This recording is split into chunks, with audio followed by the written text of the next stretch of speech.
Everyone living has certain things that help get them through life. Sometimes these things can be positive. Like, I don't know where I'd be without my daily Coke intake. I wouldn't be able to do content if I stopped. Other times these things can be negative. But every once in a while, something happens to something you used to cherish that makes you feel a little sad inside. So we're gonna be looking at an array of things that just don't hit the same anymore. And of course, we gotta start off with games. Now look, I'm not one of those people that says all new games are trash and we need to go back, but like, Fortnite, there's no one that can tell me otherwise that Fortnite still hits the same as it used to. I feel like everyone remembers exactly where they were in life when Prime Fortnite was hitting the streets. And for some reason, a lot of people were just doing great in life. We all remember the exact moments from the first Christmas event. If you were in school, you were coming back from winter break playing for however long you could before you had to go back. We all remember the first live event with the rocket. No one would ever suspect a game could do something like this while being how multiplayer Fortnite was. And just the sheer amount of content and content creators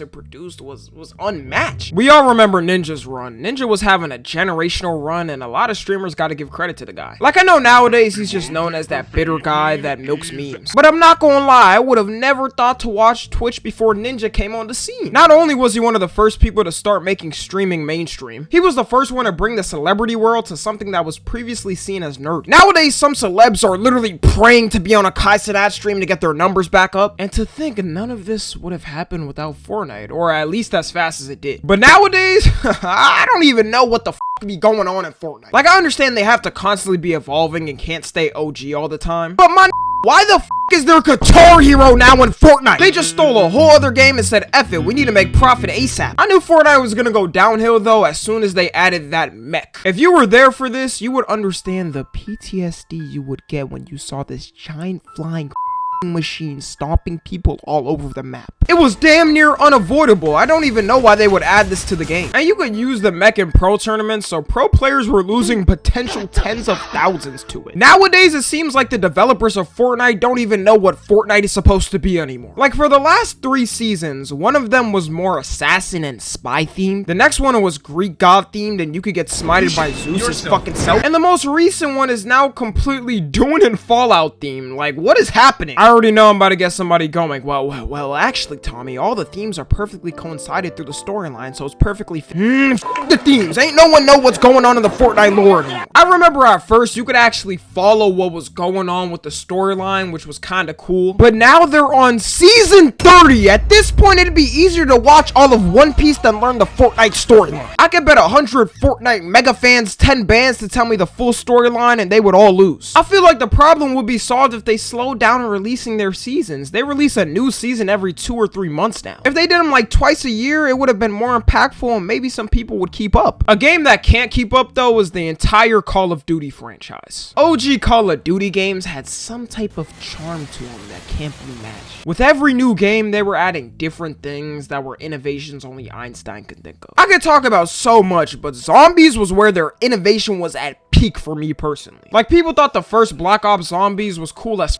already in itself. They had JFK in the intro gunning down zombies. You can't get cooler than that. But when Black Ops 2 came in, they started adding all different types of lore, maps, weapons of destruction that you could build with your hands. It was the equivalent of the Industrial Revolution to the gaming industry. And the maps in the older games were so iconic. You could have never played a Call of Duty game in your life, but you're gonna know Dome or Rust. It's still a golden standard to this day that every beef is settled with a 1v1 on one of these maps. And the amount of creators that make careers off it, just like Fortnite, I mean, FaZe at this point is globally known. Nowadays, COD doesn't even hide that they're trying to make a quick buck with their new games. Tell me in what world a new Call of Duty game is worth $70 and after taxes and fees, it's damn near $75. It would be worth it if they were adding some new type of innovation, but shit's been the same for years. And the worst part about it is, let's say you want to play something like Warzone, which is free to the masses. Well, guess what? You can't use the good guns from the game unless you buy the official game. It really makes me miss the times when you could buy a game and it couldn't be digitally altered by the devs. It should be criminal to be able to update the meta like this in a snap and make all the other guns useless. I've said my piece on games though. The next thing we got is cable cable TV. Cable TV got decimated and eradicated from the planet after 2020 to me. Like, I don't know a single person who keeps up with the show through TV anymore. But it's weird because I kinda miss the feeling of it. I definitely don't take for granted our ability to watch anything at any time convenient for us, but nothing beat that feeling of rushing from school or work to make sure you didn't miss the new episode designated time slot of your favorite show. Especially if there was a cliffhanger left on the last episode, you know you wouldn't want to miss that.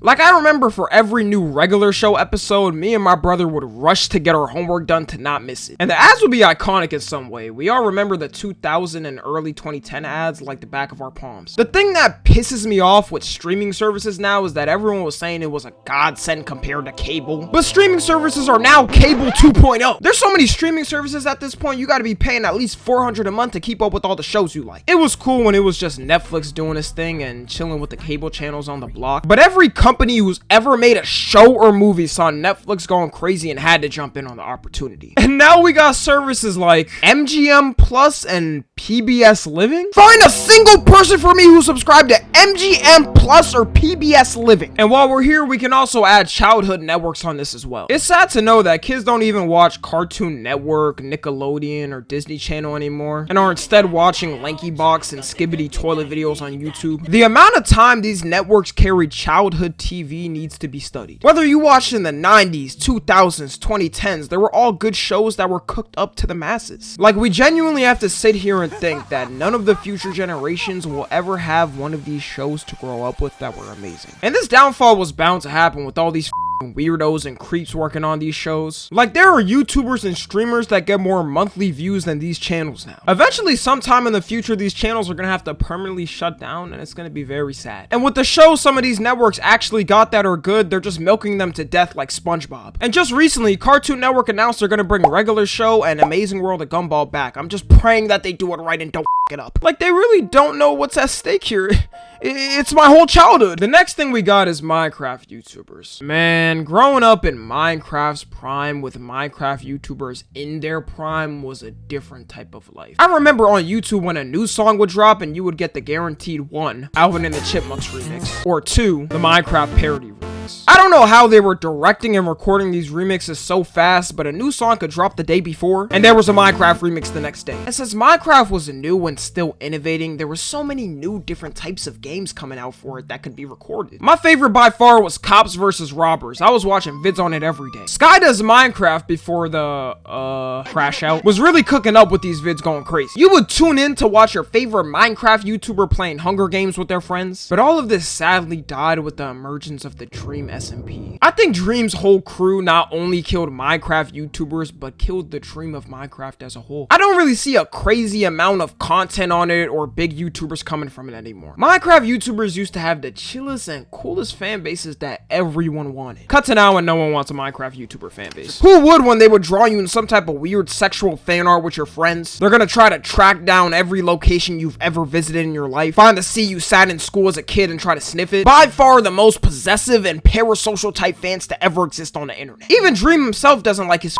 fan base. They've tried to cancel him like 50 times. And Minecraft YouTubers gotta have the fans to ever exist. You do so much as say a joke that's a little wild and they turn their back on you instantly. Dream's whole crew completely altered the title of being a Minecraft YouTuber. When people think of the concept of Minecraft YouTuber, they're now thinking which title do they hold? Groomer, pedo, or sexual assaulter? If I was a Minecraft YouTuber, I wouldn't even want the label of being one. And last we got is rappers, specifically underground rappers. The reason why rap has been dominant for so many years is because there's always someone on the underground making a come up trying to fight for their spot. Or at least that's how it's supposed to be. Nowadays, it seems like the same people that have been running are gonna be doing it until they die. For the early 2010s, you had underground rappers coming out with some names you might know. Drake, J. Cole, Kendrick Lamar, Wiz Khalifa, Big Sean, Meek Mill, Travis Scott. For the mid to late 2010s, I mean, do I really gotta explain it? They pretty much still run now. It's crazy how everyone in the 2016 cypher is still relevant as ever now. Everyone was always keeping up with whatever shenanigans was going on with them. I would genuinely be interested in some dumbass beef going on with X, especially since I was such a huge fan of him. And the music was innovative, new, and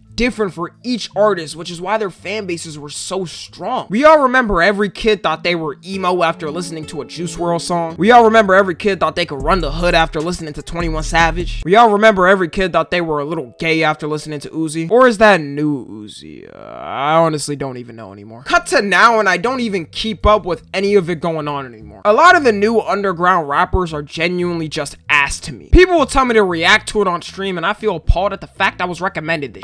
I'm not even saying all the songs are bad. I'll like some every once in a while. But there's such a difference between the past and now that's very noticeable. I blame TikTok because a lot of these rappers are trying to release a song that works for it and not actually trying to build a stable career that could go on for many years. They be out here copying another rapper's flow like a ninjutsu, when before you had to be unique with your sound to make a stand. And I'ma end it right there. Let me know what else I missed for a potential part 2. Follow me on Twitter, Instagram, and TikTok. As always, I love you guys consensually.